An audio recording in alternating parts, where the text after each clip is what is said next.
After the Holocaust, it's so easy to be angry at the world, and it's so easy to condemn the world, but we have to continue to love the world. We have to. In response to the Holocaust, Rabbi Slomo Carlebach stressed the power of joy and the ability of every individual to become God's partner in fixing the world.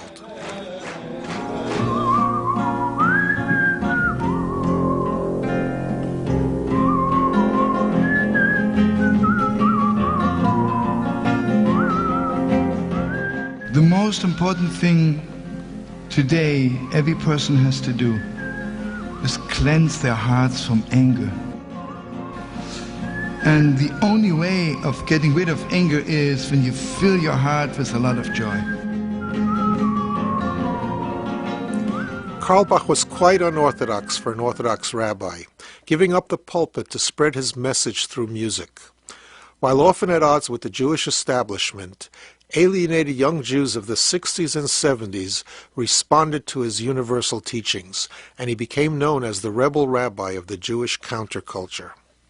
Let's teach the whole world to sing the song of Shabbat. In cold Siberia, this is what keeps them warm. They sing the song of Shabbat. It has to be so strong, this Jewishness, that nothing in the world should move them, to un-Jewish them. On the other hand, it has to be completely connected to every human being in the world.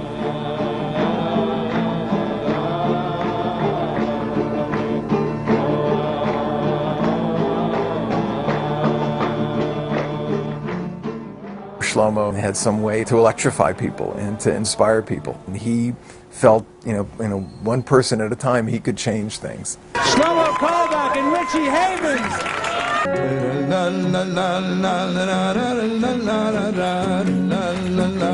Shlomo devoted much of his final years to improving the relationship between Jews and others. He was determined that hatred should never be passed on to new generations.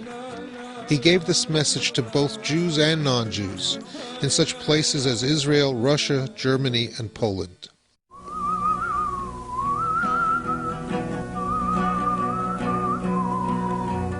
Many Jews, especially Holocaust survivors from Poland, condemned Carlebach for reaching out to the Polish people. They had hatreds towards the Jews. How can you make peace in a situation like that? Especially now we're coming to Poland and we have the privilege of the Polish people look at us. So maybe you can really bring them a little message from heaven that there's hope to the world. Because everybody wants the world to be better. Nobody wants the world the way it is. The only thing is nobody shows them a picture of a better world. If we can walk around and show them some good pictures, the best picture is the way one human being meets another. That's all there is to it. My beautiful friends, I'm the first time in Poland.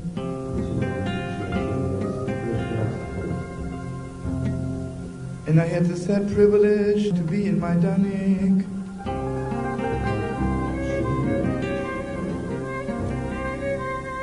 But when I walked away, I was full of hope. They shot 18,000 at Majdanek in one day. Wszystkich Żydów lubelskich, nie And tylko burned them. And burned the bodies. Tak. To byli rozbierani, do naga wyprowadzani i tam są takie na górze, tam jak jest mauzoleum. When I walked the guest chambers, it was clear to me.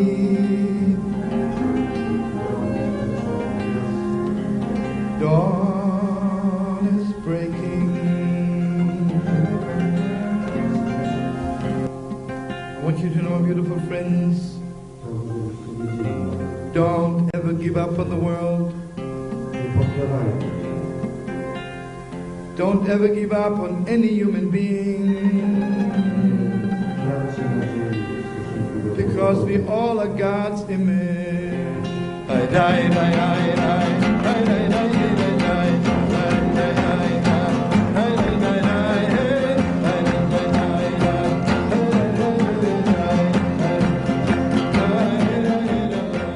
are Polish Jews, and we have Polish friends, and many of those friends fell in love with Rabbi Carlebach.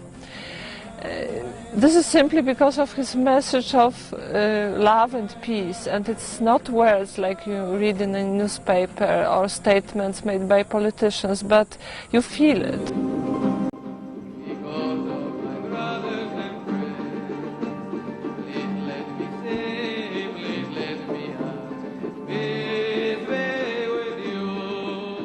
Rabbi Carlebach died in 1994. A year later, his Song of Peace that he sang at every concert was chosen to honor Pope John Paul II.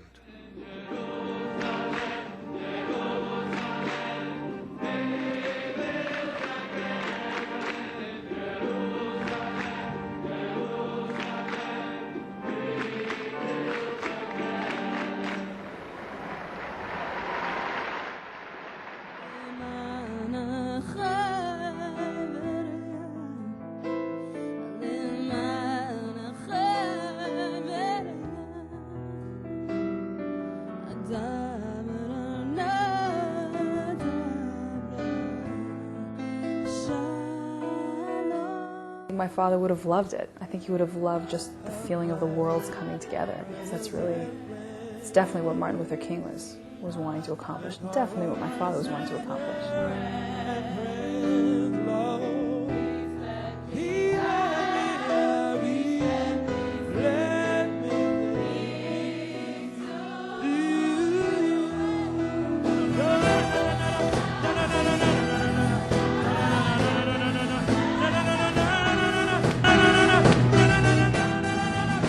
The Jewish world embraced him after his death. When he was alive, he was often pariah, and I don't think anyone could have imagined the kind of impact that his music would continue to have these many years after his death. It's remarkable.